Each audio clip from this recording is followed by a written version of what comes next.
देवपुर अब शांत था, लेकिन वो शांति अजीब थी, जैसे तूफान के बाद की नहीं, बल्कि किसी बड़े खुलासे से पहले की। चारों आत्माओं की मुक्ति के बाद गांव में 15 दिन तक सब सामान्य रहा। लोग फिर खेतों में जाने लगे, बच्चे फिर गलियों में खेलने लगे। अर्जुन जाने की तैयारी कर रहा था, लेकिन जिस रात वो जाने वाला था, उसी रात उसे पहली बार डर महसूस हुआ। रात के 2:13 मंदिर की घंटी अपने आप बजी। एक बार, फिर 2 बार, फिर लगातार। अर्जुन तुरंत बाहर निकला, लेकिन इस बार ना धुंध थी, ना भारी कदमों की आवाज, सिर्फ सन्नाटा। फिर उसने देखा, मंदिर के पत्थर पर खुदी हुई लाइन बदल चुकी थी। पहले लिखा था, अन्याय कभी मिटता नहीं, बस इंतजार करता है। अब लिखा था, सच अभी पूरा नहीं हुआ। अर्जुन का दिल तेज धड़कने लगा। अगली सुबह अर्जुन ने मंदिर के पुजारी से पूछा, क्या कोई और बात छुपाई गई थी?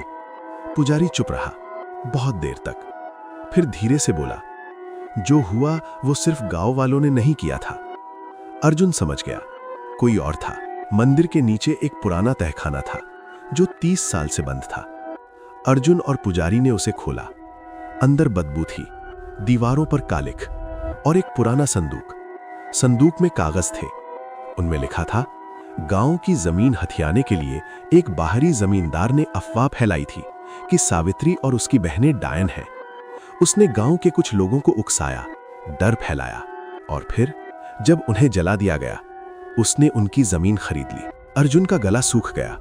मतलब सिर्फ अंधविश्वास नहीं था, लालच था, साजिश थी, और वो जमींदार अभी भी जिंदा था।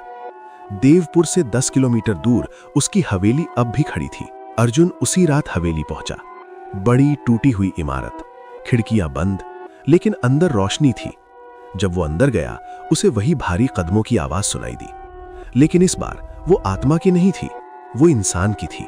अंदर एक बूढ़ा आदमी बैठा था, सफेद दाढ़ी, लेकिन आंखों में डर। तुम्हें नहीं आना चाहिए था, उसने कहा। अर्जुन ने पूछा, तुमने किया था ये सब? वो हंसा, मैंने सिर्फ डर का इस्तेमाल किया। डर सबसे बड़ा हथियार है। अर्जुन समझ गया, आत्माओं का गुस्सा असली था, लेकिन उसे दिशा किसने दी? डर ने। और डर को किसने फैलाया? इंसान ने। अचानक हवेली की खिड़कियां अपने आप बंद हो गईं। हवा भारी हो गई।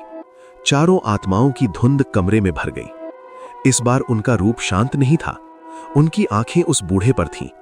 वो कांपने लगा, मैंने कुछ नहीं किया, मैंने सिर्फ। उसकी बात पूरी नहीं हुई। जमीन हिलने लगी, उसके पैरों के नीचे दरार पड़ी। अर्जुन समझ गया, अगर आज बदला पूरा हुआ तो आत्माएं फिर बंध जाएंगी। उसने चिल्लाकर कहा, न्याय अदालत में होगा, बदला नहीं। उसने बूढ़े को खींचकर दरार से दूर किया। आत्माएं रुक गईं। उनकी आंखें अर्जुन पर टिक गईं, जैसे पूछ रही हो, क्यों? अर्जुन बोला, अगर तुम उसे मारोगी तो कहानी फिर दोहराई जाएगी। सच को उजागर होने दो। अगली सुबह अर्जुन ने सारे कागज पुलिस को दिए। जमींदार गिरफ्तार हुआ। गांव वालों ने खुलेआम सच्चाई स्वीकार की। अदालत में केस चला और पहली बार सावित्री और बाकी महिलाओं को आधिकारिक रूप से निर्दोष घोषित किया गया। उनके नाम पर स्कूल बना। हर साल उनकी याद में सभा होने लगी। उस रात देवपुर में हल्की हवा चली।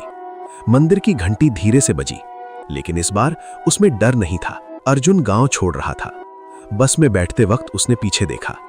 पीपल का पेड़ शांत था, लेकिन पेड़ की एक शाखा पर 4 हल्की रोशनियां टिमटिमा रही थीं, जैसे कोई धन्यवाद कह रहा हो। अर्जुन मुस्कुराया और बस आगे बढ़ गई।